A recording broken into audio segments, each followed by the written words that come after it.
All right, Coach. Great speech, by the way. I'm pretty pumped. I'm gonna go write down 7 words that I want. When I'm dead next week, hopefully not next week. Yeah. I'm gonna have 7 words that I want people to think of me when I'm gone. It's a very simple thing, and what it does is it helps people realize how they want to live their life, and the beauty is the second thing I said is, second greatest gift that God has given you is choice. You get to choose who you want to be, so why not choose something great? You have, huge life-altering events occurred in your life in the last year. You're not the head coach at Minnesota anymore. You still have the camp system, so I know you're busy. I don't think you ever are not busy. But how much has your life changed since, the fall and you no longer being the coach? And what do you do now to occupy it, and where are we at in that situation? It is a life-changing situation in that for 30 years you've gotten to the same place, you've interacted with the same people, and then all of a sudden it's gone, it's taken away. But we have camp, and so I go to camp every day, and there's some other things that we want to do with camp, and there's some other things that now I have some other time. In September, my wife and I drove around the United States, went to Yellowstone, went to a bunch of cool places. I couldn't have done that if I was a college coach, and then we were driving around, and I told my wife Sue, I said, this ain't all bad. So you try to look for the positive side of it, and you just go forward. As that life throws you curves, and you can't let it define everything. And so I'm looking to do some other things. There's some things that kind of excite me, and then the other thing is to sit back and see what else do you want to do. What excites Jay Robinson? I mean, I hear you talk about running with wild horses, driving a drag race, and jumping out of airplanes. What 70-year-old man, first off, has that much energy? Second off, what excites you? What do you want to do now?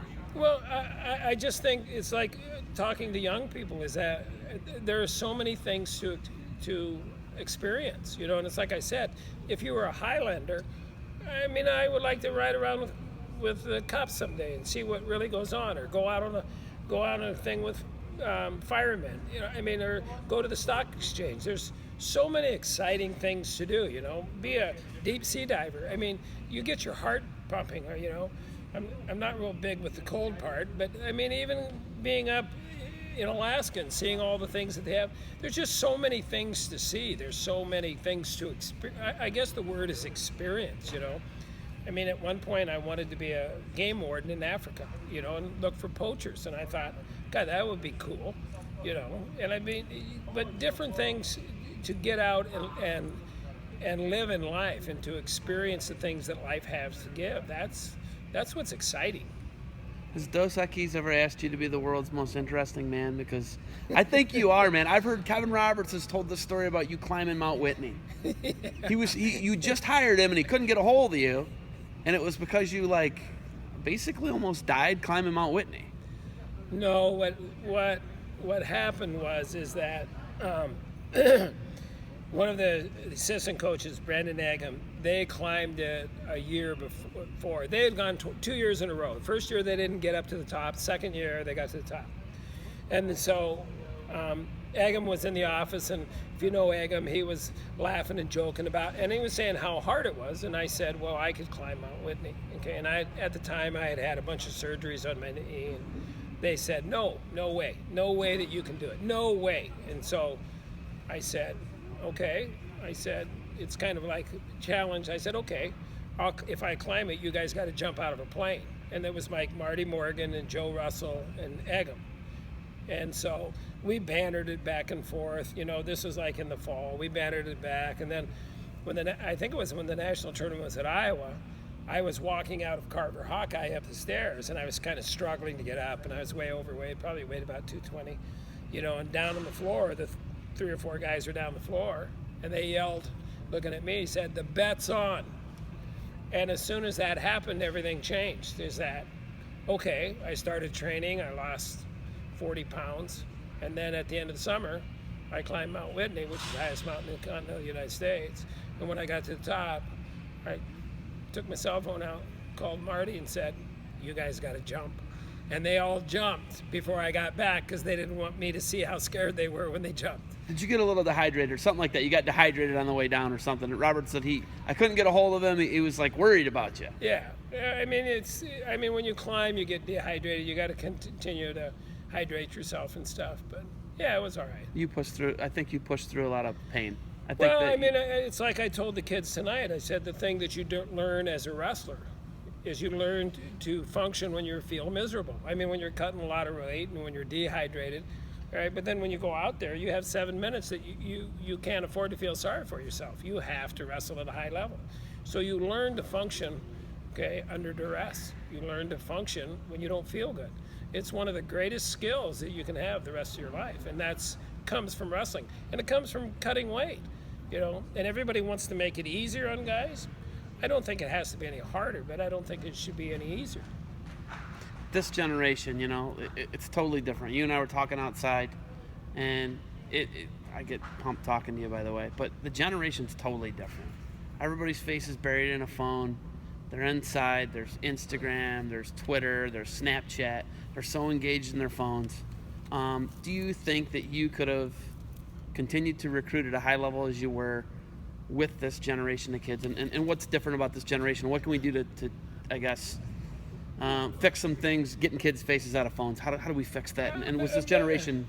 I think that what you do is you got to talk to the kids, okay? And then you have to interact with them, and they have to see the benefit of what they're doing. Everybody tells kids what to do, but as my father was great at this, and my older brother hated it, but I think it's everything is that nobody tells them why. The most important thing my father used to say is always tell people why they're doing something. It makes it way easier instead of be a good person. Why? Because good things will come to you, and so we don't explain that. Okay? It's not the kids, it's the parents. Okay, it's society.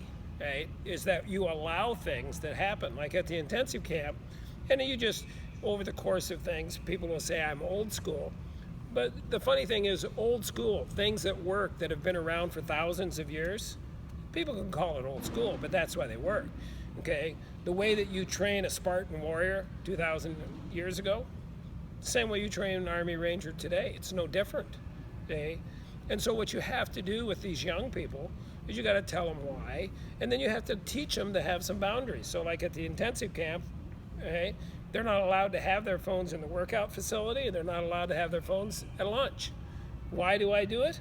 Because it forces them to do what at lunch? It forces them to talk.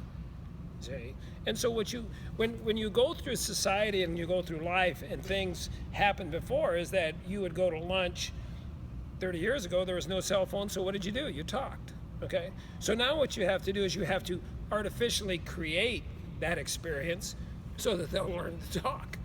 And that's the thing I think that people forget, is that life is a circle and it keeps going around, but sometimes it's easier, instead of going around this way, is to go part way around and then windshield wiper back, and if you can stay here and here, you don't lose all that.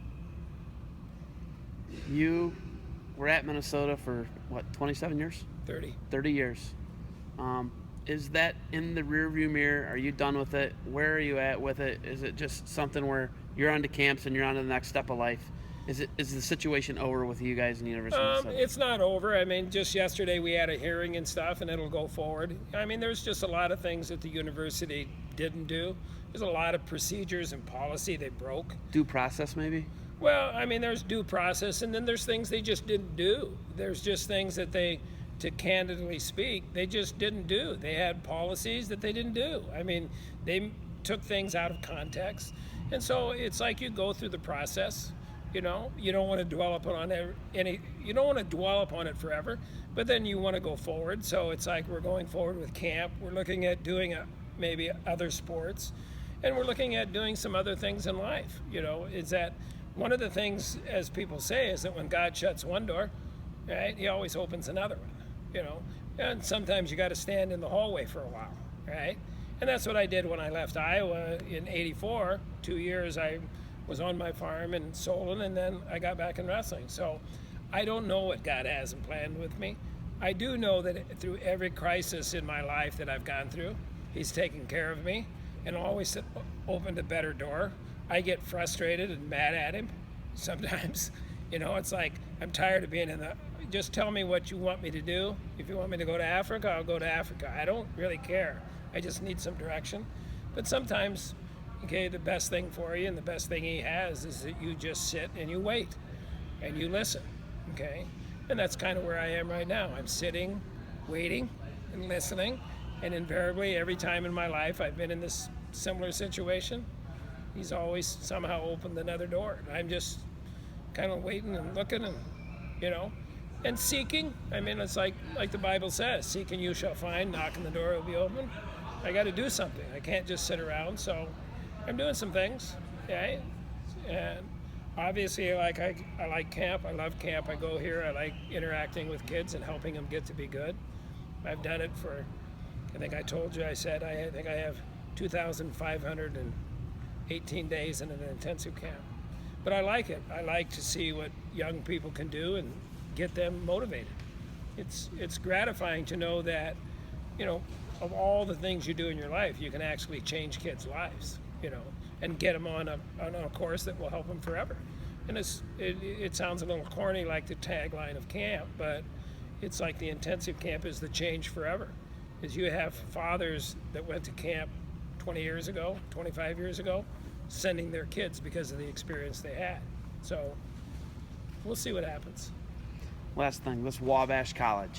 I'd never heard of this place until a couple weeks ago. Coach Anderson's, he's building something here. What do you think of this place when you come and see facilities like this and an all-boys school, only 900 students? Are they doing the right things here? Are you seeing some stuff that you did similar? How he's promoting, how he's bringing kids in? Is this a good camp system? This is exactly what you want to do. Is you got to print, or you got to get out there and you got to promote the sport. You got to talk to the coaches and you got to bring people in. You got to show them what you do, and you can only do that by interacting with people. So what he's doing here, right, getting these kids on campus so they can see what it is, experiencing, giving them a shot at what it's like on a college campus and what it can be, and that they can be something bigger than what they think they are right now. Those are all the things that are important. And it's really important for growing the sport. I mean, you have 400, 500 kids here, them interacting. Because one of the greatest things about going to camp is you don't have any distractions. You're away from girlfriends, you're away from jobs, you're away from school, you're away from cutting weight. So what you're in is you're in a bonding situation, okay? And that's unique because the things that happen to you in those experiences usually go deeper and they stay longer, you know, and it's a fun part of it.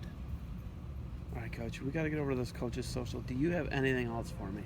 I could listen to you. You could talk all night. Just so you know, I got a ton of hard drive space here. We could talk through the night, but do you have anything else for me? Anything else sticking out in your mind? Any thoughts? Anything you're thinking? As my wife would, I'm sorry, I just had a big operation on my neck 2 weeks ago, so it's kind of hard to talk. But no, I mean, it's like, as my wife says, I probably have an opinion on about anything, so whatever you ask me, I'm sure I'd have an opinion on it. But no, I just think the thing that, you know, it's what you want to do is you want to grow wrestling and you want to get out there, and there's a lot of things. But it's like everything, is it never stops. You know, it never stops. And the biggest thing that I would say about wrestling that they need to do is that wrestlers need to learn to come together. Whatever is your greatest asset is also your greatest liability. And in this sport, one of the things that you have is everything in this sport is determined on an individual basis. Did I get on the podium? Did I place? Did I become a state champion? There's very few things said about teams. And in order for this sport to grow, we need dual meets. We need teams. We need people that can make the difference. And it's not always the guy that won. A couple years ago when we wrestled Penn State, right? Dylan Ness pinned Alton, and everybody thought that won the dual meet. That didn't win the dual meet. What won the dual meet was Zilverberg, who got beat by David Taylor but didn't get measured, right? And Steinhaus, who wrestled Ruth and didn't get turned. Those guys won us the thing. Okay, what does that say? That's what a team is. Everybody's pulling to get to the same place. And so one of the things that wrestling has to do is they have to put aside their individual feelings. It's my team. What's it going to do for me? Okay, what can it do for the sport? Okay, if wrestlers can get to do that, then the sport can grow. You know, because what you want to do is